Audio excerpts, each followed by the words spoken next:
This costed me £20.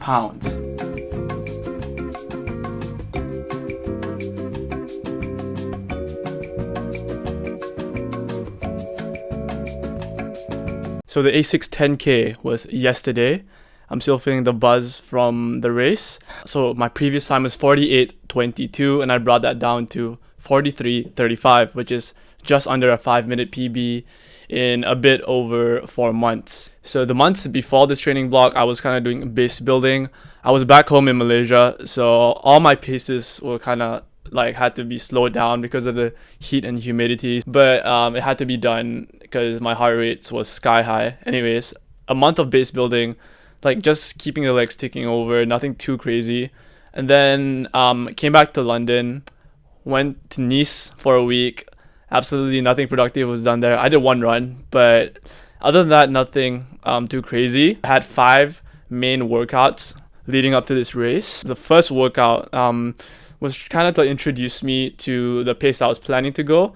Originally, the plan was to go sub 4:30 pace, which at the time was already ambitious because my 5K at the time was set in February and it was 22:50 around there, which is a bit above 4:30 pace. So planning to go double that for a bit faster. It was ambitious. My first session was a K rep at sub 4:30, K recovery, K rep, and I thought that was a sensible way to approach it because the K recovery is quite a long recovery. That's like a 6-minute recovery. So we eased into it, easy run into threshold, just to like ease into the session. I feel like that has been a key thing that I've incorporated in my workouts that has helped me. It was not as big of a shock to the system. The next week I did workout 2, which was a Parkrun. I wanted to try my hand at another 5K because my last one in a few months back was 22:30. I wanted to see where I was at in terms of my fitness. This is going to be a 5K all out, and I did 21:39, 4:20 pace. This race did not go as I expected it to. I was planning for sub 4:10. If I wanted to go sub 4:30 for 10K, I expected to go sub 4:10 for a 5K. I should have known that this happened. I kind of like went way too far back in the crowd. At the start, I was like in a traffic jam. I had to run to the side up a bit of a slope to pass people. That was my mistake. I should have set myself towards the front a bit. Anyways, I went off first K about 4:20, and that kind of like ruined the vibe for me. I was like, okay, I'm way off my target. And then I overcompensated the next K. I went way too fast. That's why I know, because I was dying at 2K. Like I remember distinctly that was a path where I led back home and a path that continued the parkrun. I want to go home. Like I know I'm not paying for this. Parkrun's free. Who cares? So I was really planning to go back, but nah, I stuck in, and that moment paid dividends in the end, which I'll get to in the actual race. 5K sucks in that way that you enter the red zone way too quickly and you just had to maintain it. 21:39 PB is a great training stimulus, even though I didn't reach my goal. The next week, I did 3 by a mile at sub 4:30s, 10K pace, into 4 by 400 meters at sub 4-minute Ks. My target 5K pace, 3 mile reps. I remember feeling relatively tough, definitely easier after the first and second workout. Like I'm starting to get into the rhythm of things and expecting a mile rep versus a K rep. You kind of expect it to go like a bit longer. So yeah, the mindset was there. 4 by 400, that was nice. To the next workout, which was kind of an extension of this last workout. It's 4 by K, which is less volume than 3 by mile. 3-minute recovery after that, and 10 by 400 meters at sub 4-minute K. 60 seconds rest in between. So the 4 by Ks was just muscle memory, just to get me used to that pace. The main goal of the session was a 10 by 400s, which were to like get me used to running faster than race pace at my ideal 5K pace. I remember just feeling really relaxed on this 400 meters, like going sub 4-minute Ks. It's kind of a goal for me, like at the start of my running journey. I've always wanted to go sub 20 for 5K, which is what that speed was. So I was like, that made it seem achievable in my head. And I was like, great, this is amazing. I had this is my first workout with the carbons on, my carbon plated shoes, which was amazing because it helped me recover. That's a great thing about carbon plated shoes. They don't just make you faster, it makes you recover faster as well, which is why I love them. Last workout, this was 4 days leading up to the race, which was a bit risky, but I did it because I was planning to do it 5 days before the race, but I was really sore that day, so I just skipped one day. And because of that, I was approached it a bit sensibly. I only did 2K threshold, 90-second rest, and then I did a 3K at 10K race effort. This is because I realized that the longest I've gone for 10K race effort was 1 mile. So I was like, wait a minute, I'm gonna have to go 6 miles, a bit above 6 miles at this pace. I've only done one, so might as well try and see if I can really hold that. And that 3K effort felt good, it felt strong, but I was like, I'm gonna have to over triple this. So I was like, okay, we'll see. And I was already starting to doubt myself because I knew the course wasn't gonna be supposedly fast, and it was supposed to be a hot day, and I was like, should I adjust my goal? Sub 44, sub 45, I don't know where I was gonna go. Maybe I should just enjoy the race, who knows. Leading up to the race, now we go into the day of the race. Woke up quite fresh. My sleep schedule has been awful up to this point, but on the day I woke up at 6 a.m. Amazing. I had trauma because my first 10K, I signed up for a 10K race at Hyde Park, overslept. I wasn't gonna miss this. I set 20 alarms.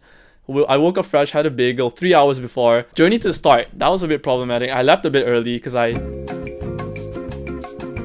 the race started with a bit of a run up to the start line, which is great because you get to kind of like jog a bit and then go. I knew I was at the right pace because I've just done the K reps so much that I knew what 10K pace felt like. So the first few Ks were nice, bro. We went Regent Street. That was pretty surreal. The drummers, the choir singers, DJs. I was feeling myself. And this is the beauty of running negative splits. I knew I could go faster. I intentionally slowed down because I knew this was going to hurt eventually. So I'm just going to enjoy this. When I passed the 5K marker, I checked my watch and I knew the time I was looking for was 22 minutes. And I looked at my watch. I was right on the money. I had to make up time, obviously, to go sub 44. And I was like, okay, 5K, mint. And there's a bit where you go downhill. And I just sent it downhill, man. It was stupid as hell. I could have fell. A reckless move. Paid off in the end. It's like a Mario Kart move. Like, and the next 2K along a Bankment Pier. Everyone was kind of like deep in the hurt locker. Kind of zoned out. I just ran. It started to hurt for sure. That's when it started to really hurt. And 8K, that's when we went on Westminster Bridge. That's when the pain really started for me. When you're on that bridge, the wind hits you in the face. Then you had to do a U-turn at the very end, which was nice because there was drummers at the end. Like the energy that you get from a crowd is like very palpable. It's like compared to doing a solo time trial, sent it down towards Big Ben. Past the 9K, there was a water station. I'm kind of thirsty. I'll just take some water. Dumbest idea I did in the race because I never take water during my sessions, only long runs. It was like sloshing around. I took a sip, I chucked it. I slowed down for this. This is kind of dumb. And then right after that, there was a U-turn. All of my training in Burgess Park, towards the end especially, I trained to go U-turns because I knew the course was going to be like that. So in my training, I did a lot of like 180 turns. And my mindset was to, as a slingshot sort of thing. I go in, slow down, and then I just like exploded out. And I did that a lot. I exploded past the 9K as much as I could. No more like positivity. It's all like the guts and determination. My mantra was cruise. That was a good mantra because I feel like as a runner, you don't want to, as a long distance runner, you don't want to think about going fast. Think about effortless running, just like Kenyan, Kipchoge, cruise, you know. I was not thinking at all at that point. I was just like then I eventually saw the finish line. Amazing, I can see the finish line. It's right there, like 500 meters away, and I'm dying here. So I was like yeah, we pulled through. There was a camera there. I had my moment, like, yeah. And then 43:34 was my final time. I'm pleased with that, I'm not gonna lie. For sub 44 was a stretch for me, even going into this race. So 43:34 was deep into sub 44, considering it was not an ideal route for speed. I probably have more in me, and I set my 5K PB in the second 5K. It was a 4 minute 17 per K. Going through 5K, I was not on pace at all, so I'm glad that I picked it up. I did a negative split. Happy about that. That's what everyone tells me to do because you don't want to go off too fast. My main takeaways from how I did this was that specifically I did progressive long runs. I did my first 8K easy, and then the next 8K I would do progressive, speed it up, which helped my mindset because I knew like when I'm tired towards the end of a long run and I'm trying to ramp it up. Yeah, the main lesson here is that you don't have to go like, say I'm doing a 10K, you don't have to go like 6 7K at 10K pace in training. That's a lot. So the longest I did was 3K straight. You don't want to pay the most cost for something, right? You want to get the biggest bargain, the bang for your buck. So all my easy runs were 6.5 minute Ks. I was getting passed by grannies, by everyone in the park. 48 minutes to 43 minutes, that jump was mainly because of newbie gains. I've only been running up until now like for 8 months. If you're a beginner runner, you're gonna make gains fast. My approach to it, I think, was a good approach. I did get minor injuries throughout. I had to take a couple weeks off, but I kept it sensible, kept most of my runs easy, and a negative split was the key to my enjoyment of the race. My next goal is on the 26th of July. I'm doing Chase the Sun in Battersea Park, a 5K. I don't think I've sub 20 in me just yet. I'm gonna do like one more session. My legs are absolutely knackered now. I'm not gonna run for the next few days. This is an amazing experience, Asics 10K. Yeah, who would have thought? I've not me. I would have never thought that this would be my thing last year. 9 months ago, no, I wasn't even thinking about running, but here I am, and I love it. This is my obsession. Maybe bad. Everything else in my life is kind of like, ding. But yeah, it is what it is. No, I'm kidding. Am I? But yeah, thank you for watching.